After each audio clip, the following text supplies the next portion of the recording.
So what's up guys? So welcome back po sa aking YouTube channel. Kung bago ka pa lang sa aking YouTube channel, ang channel na ito ay nagtuturo ng online tutorials, review investment platforms, at kung gusto mong kumita gamit ang earning site, kung interesado ka sa ganitong content, huwag mong kalimutan magpindot ng subscribe button at hit the notification bell para ma-notify ka sa susunod nating videos.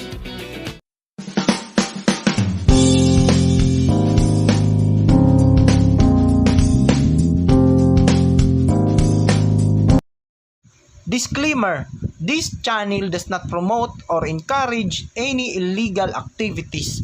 All contents provided by this channel is meant for educational for... So what's up guys? So welcome back po sa panibago nating videos, and for today's video guys, tuturo ko sa inyo kung paano mag-sign up ng PayPal account. So sa mga hindi pa alam, sa mga wala pang PayPal account, so for personal account po yung gagawin natin. So sundan nyo na lang po yung steps natin sa mga hindi pa nakakaalam. So, any browser po yung gagamitin natin, and then itype po natin yung www.paypal.com. So, kung nasa Pilipinas kayo, so PH po yung pipiliin natin. So, dito may nakalagay na sign up now. So, pindutin po natin yung sign up now. And dito merong dalawang account, business account or personal account. So, kung wala kayong business permit or business license, so pipiliin po natin yung personal account. So kung tatanungin nyo kung ano yung maganda dito, so maganda po yung dalawa, pero pinaka-recommend ko is personal account, lalong-lalo na kung wala kayong business permit. So click natin yung next. So dito ilagay natin yung sign up for PayPal, and dito sa gilid may nakalagay na Philippine flag. So kung saan man kayo or kung anong ID meron kayo, or kung meron kayong ID sa international, pwede kayong gumawa.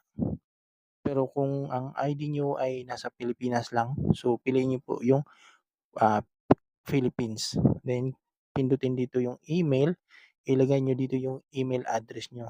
Any email address, Gmail, Hotmail, Outlook, or anumang ah, email address pwede dito kay PayPal.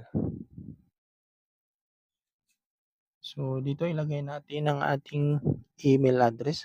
Click natin yung next, and lalabas yung security challenge. I-click natin yung I am a human. So, dito may nakalagay na sample image. So, piliin natin yung kapareha ng picture. Then, click natin yung verify. Ayan. So, next naman na gagawin natin is yung phone number. So, make sure guys na yung number na ilalagay nyo dito is active at makakatanggap ng OTP. Ayan. So, after nyo po maglagay ng phone number, any network po yan guys. Philippine numbers, country code +63. Click natin yung next. Kasi nga Pilipinas yung pinili natin, so yung number na lalabas dito at i-re-require ni PayPal ay Pilipinas din po na number. And then confirm your phone. So OTP code sent to this number. So tingnan po natin yung inbox natin or kung saan naka-insert yung number na ito, doon po isi-send yung OTP ni PayPal.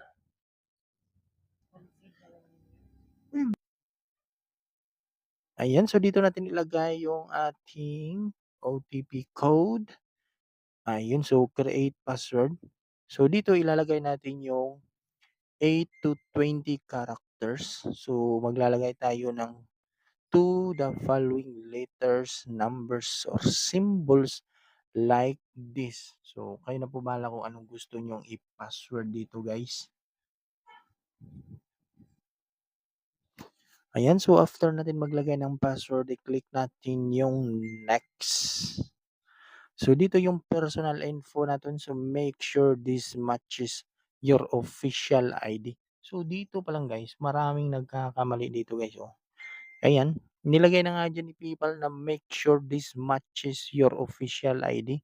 So kung ano yung nakalagay sa inyong official ID, yun din pong ilalagay natin dito kay PayPal. So yun po yung tatandaan natin guys. So maraming hindi makakuha dito guys. Kaya na permanent limit tayo kasi sa ID pa lang hindi po siya match. So may nakalagay na dito na make sure this matches your official ID. So kung anong nakalagay sa iyong ID, yun din po yung ilalagay natin dito sa ating personal info. So yun yung tandaan nyo guys. First name, middle name, and last name. Ayan, so after po natin maglagay ng ating first name, middle name, and last name, click natin yung next. And dito naman sa additional info, we're required to collect this and always keep your info secure. So nationality, ID type, so kung anong ID po yung gagamitin nyo, passport, driver's license, national ID pwede. So kung yung gamit nyo ay UMID ID, TIN ID, or voter's ID, SSID, belong po siya sa national ID. So again guys, kung anong meron kayong primary ID or secondary ID na wala dito sa lista ni PayPal, pipiliin po natin yung national ID. Ayan. And then yung ID number at saka date of birth. So yun po yung ilalagay natin dito sa ating additional info. Then after po natin maglagay, i-click natin yung next. Ayan, so pagkatapos natin maglagay ng ating ID number at saka birthday, i-click po natin yung next. So dito naman sa susunod nating steps ay your address, use your billing address. So kung anong meron kayong address na meron kayong proof of address, yun din po yung ilalagay natin. Pwede dito yung utility bill, bank statement, card statement, or anumang documents na meron kayong nagpapatunay. So, barangay clearance pwede, police clearance pwede, kung wala kayong ID na may address or any bills na wala kayong address, so pwede po clearance guys. So dito, since yung ipinasa natin is national ID, so pasok po siya sa primary ID ni PayPal na hinahanap, which is meron pong address doon sa baba. So dito iko-confirm or ima-match lang po natin yung address sa ID dito kay PayPal para wala kayong problema in the near future. So click natin yung receive at I confirm, agree. So dito lalabas po yung complete address na ilalagay. Street name, barangay, municipality, zip code at region. So dito guys, tandaan nyo, kung ano po yung nakalagay na address sa inyong ID or utility bill, bank statement. So kung ano pong address meron doon, yun din po yung ilalagay natin dito guys. Lalong-lalo na sa street name, house number, or subdivision. So wag po kayong magkakamali dito guys na magbabaliktad yan. Kasi once na magkakamali kayo diyan, automatic ma-permanent limit kayo at sayang yung account niyo. So again, street name, barangay, municipality, zip code. So kung hindi niyo po alam, i-search niyo po sa Google kung anong zip code na meron kayo sa iyong lugar. So yun po yung tandaan niyo guys. So bago natin i-agree at create account, i-double check po yung address natin. Ayan guys, so pagkatapos natin maglagay ng ating street name, barangay, municipality or city, zip code at saka province or region. So kung ano po yung address na nakalagay sa iyong, again uulitin ko guys, kung anong address na nakalagay sa iyong ID, yun din po yung ilalagay dito na address. So kailangan hindi kayo magkamali. So bago nyo po i-press yung agree and create account, double check nyo po. So next step tayo guys. So dito naman may nakalagay, what do you want to try first? So join over 400 million people using PayPal. So marami pong user si PayPal guys. So umabot na nga po ito ng 400 million. So dito, i-click nyo po yung shop or send money. So kahit saan dyan, pwedeng not now, pwedeng send money, pwedeng shop. So kahit saan po dyan yung pipiliin natin guys. So kayo na bahala kung ano po yung gusto nyo. So dito naman sa next step natin is yung link a card. So kung anong meron kayo na bank debit card, so pwede nyo pong ilagay dito yung card number, card type. So like for example, i-recommend ko sa inyo yung GoTime. So nasa Visa po yung card type niya and then i-click or i-type niyo lang po yung credit card number or debit number ni GoTyme, expiration at saka security code. So, dito sa address is hindi niyo na po 'yan gagalawin. So, kung anong address na meron kayo dito sa PayPal, yun lang din po yung address niyo.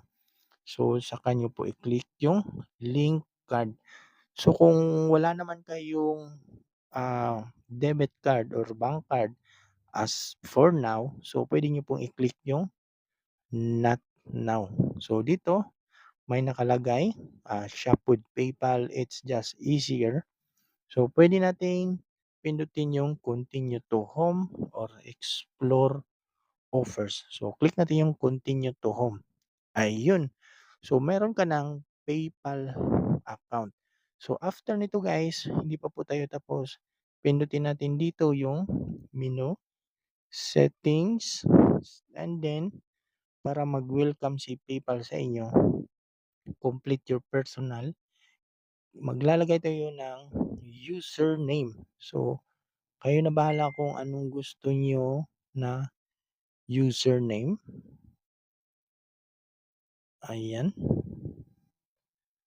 So, 'pag it's available, pwede na po natin 'yang gamitin at i-click natin yung next, I agree and create. So, your profile is live. So, 'pag 'yan, ibig sabihin pwede niyo na pong magamit ang iyong PayPal account. So, gano'n lang kadali guys kung paano natin or paano gumawa ng PayPal account, personal account.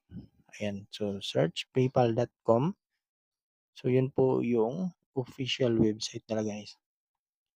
Ayan, so yun lang po guys kung paano natin, gagawin ang paggawa ng PayPal account.